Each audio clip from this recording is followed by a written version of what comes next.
Welcome to Transformative Agreements and Their Discontents. I'm Brianne Selman. This is going to be a very abridged talk. My slides contain my longer speaking notes, as well as links to references and a link to a Zotero library. At the outset, I want to thank Dave Gamondi and the collective Camille Marcos New for pushing my thinking on this. In 2020, I gave a talk similar to this to CRKN, Canada's National Consortia, and since then, I've been trying to find a more streamlined approach. If you've seen the Transformative Agreement bingo card, that seems like a bit of a joke, but it actually came out of me trying to arrange things into a quadrant, and that's contained in my bonus slides. It's also where my short-lived Sesame Street style, brought to you by the letter C framework is. Feel free to play bingo as I go. Put your face on every square you agree with, or put your enemies' faces on the squares you disagree with. I'm going to talk about some of the underlying assumptions in our critiques of TAs, and this is partially influenced by Jana Bachovic's work on the moral economy of open access and knowing neoliberalism. And I'll be looking at normative assumptions as well as economic assumptions. As Bachovic points out, knowledge itself, as both a good and a good thing, is often positioned outside of what we critique and what we justify. So this critique, like all scholarly critiques, is situated in power relations of recognition, classification, and valuation, and all of this is engaging in the reproduction of that system. So the exteriority, of course, is always questionable. I'm also mindful of a few things about critique itself, mainly the tendency to overgeneralize, which I am definitely doing today, and the tendency to think that critique itself is enough to rename and thus remake the ideological terrain. But the act of changing how we interpret the world does not always propel us towards changing our material conditions. So as the starting point of this exercise in categorization, I looked at a number of the expressed goals of transformative agreements from places like JISC, various groups from ESAC who talked to CRKN in the past. And the goals seem to boil down to four main goals. A particular country or institution wants to have 100% output OA. They want this to be done in a way that at least unifies, but maybe even contains reading and publishing costs.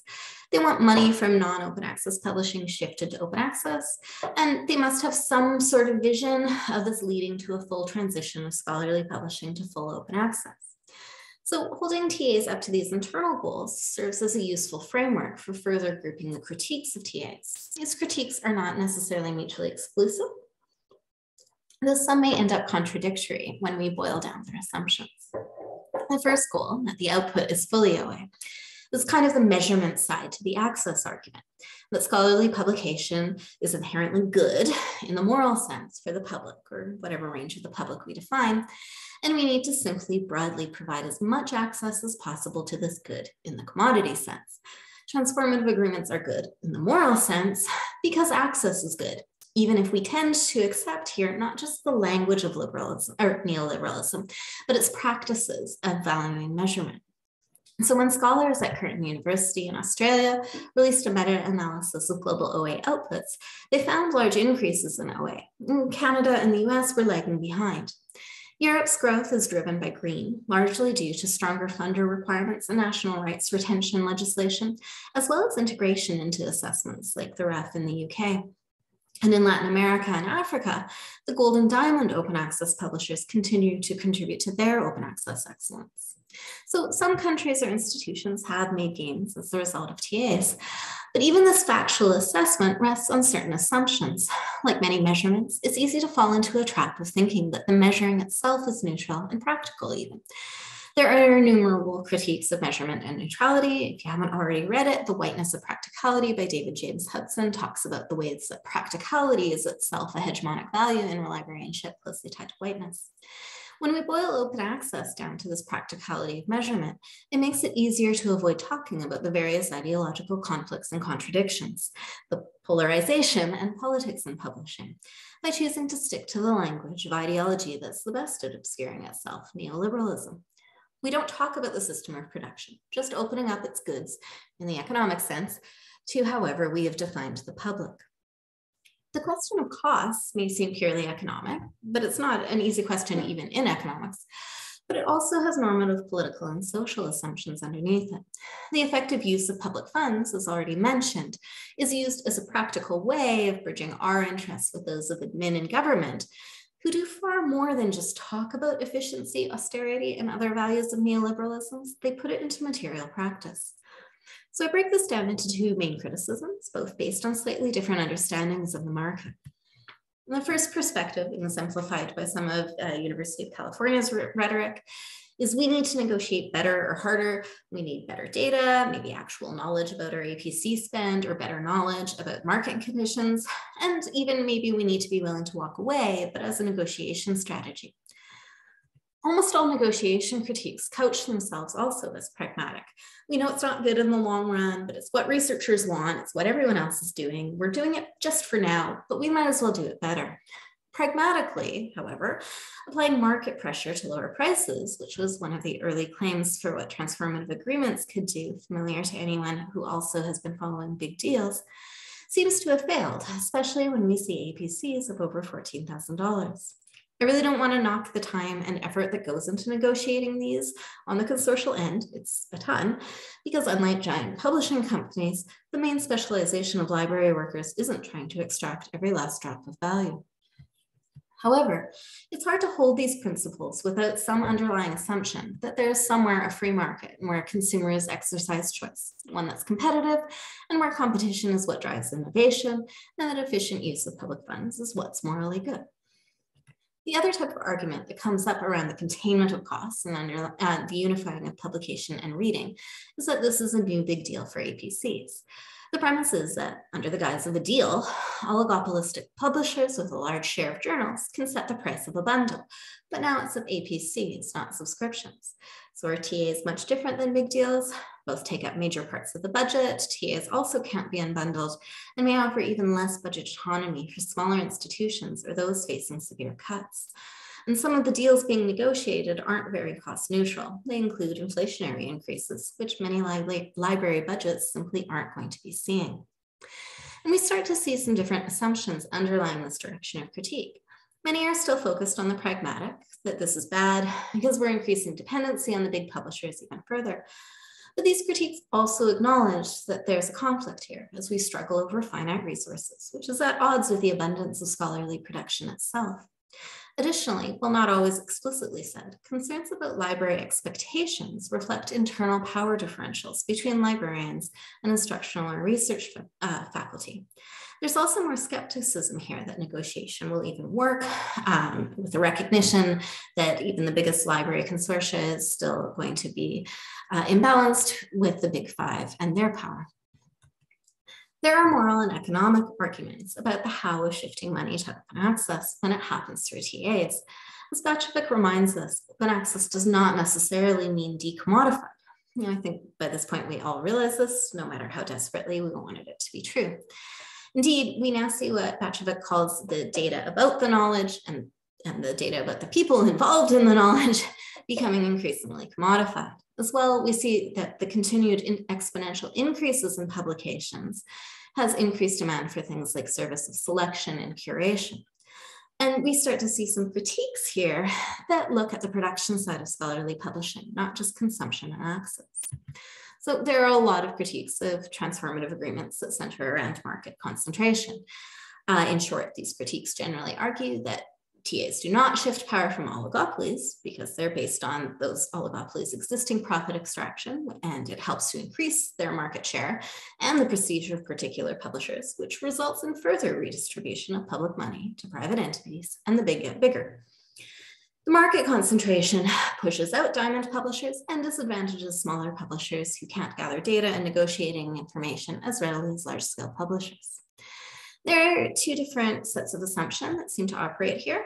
The first is still pro-market, just not the free market as it currently looks. So these critiques call for interventions like antitrust, which I'm not against, and other regulatory efforts on the market, or again, consumer side action like boycotts. Some of these critiques focus on the nonprofit nature of a publisher.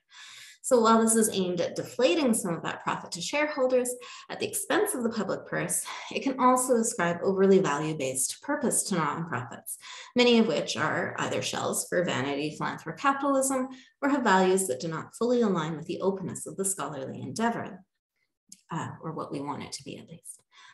The second set of assumptions is more critical of capitalist markets.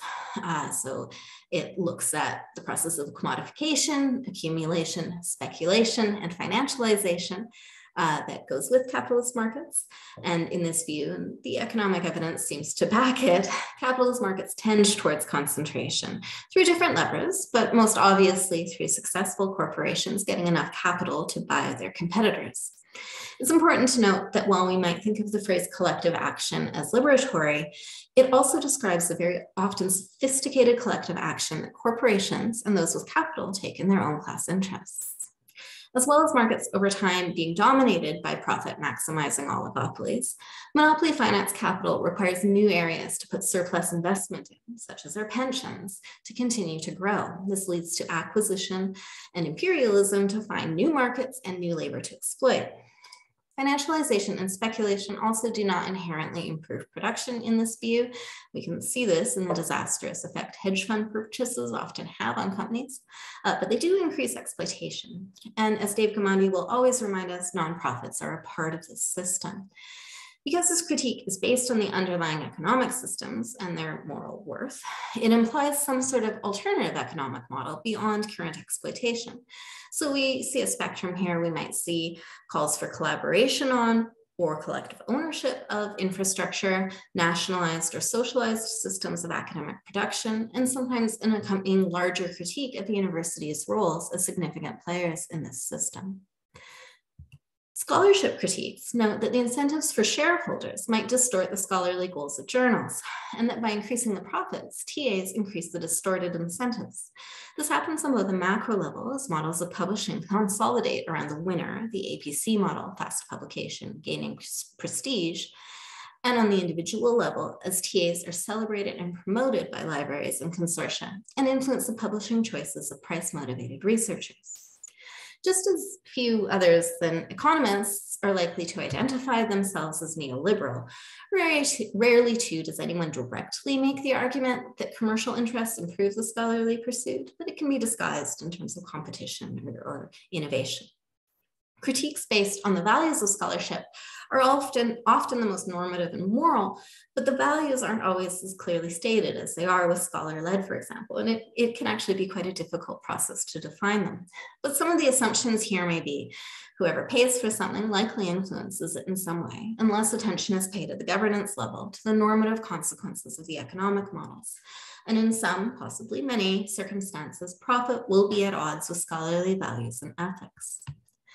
The fourth goal seems to be a structural goal that's supposed to happen without much structural analysis. Somehow, out of our rhetorical critiques of neoliberalism and the practice of actually supporting it, comes liberation. While more OA is published each year than ever before, the system itself is still full of innumerable barriers. And indeed, an economic, social, and political analysis would suggest that it's likely that TAs, by bolstering the biggest players, in terms of not just an accumulation of capital, but also prestige, hinders full open access from happening for everyone. Indeed, very few journals have flipped to OA as a result of TAs, and we see many more hybrids popping up each day.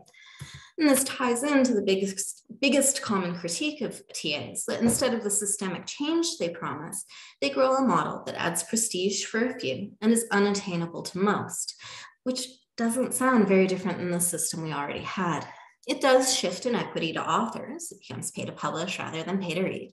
And this is unequally distributed based on gender, class, age, race, career stage, and discipline. And of course, the underlying assumption about scholarly production in transformative agreements is that the labor of writing, reviewing, editing is done as part of a salaried position, and that the payment of APCs can also be done as part of that position. It makes open access the prestige option, which incentivizes exclusion and keeps the global system unjust. So my economic and normative assumptions are that exploitation is bad and that it's baked into capitalism. Theory and experience seem to show that as profits decline over time, structural inequality for the majority world is necessary for the gross accumulation of wealth for the minority world. This takes the form of not just imperialism, but also domestic racial capitalism. And universities themselves function because of inequality of opportunity and prestige. And academics' role as the intelligista is often to make this inequality possible and palatable.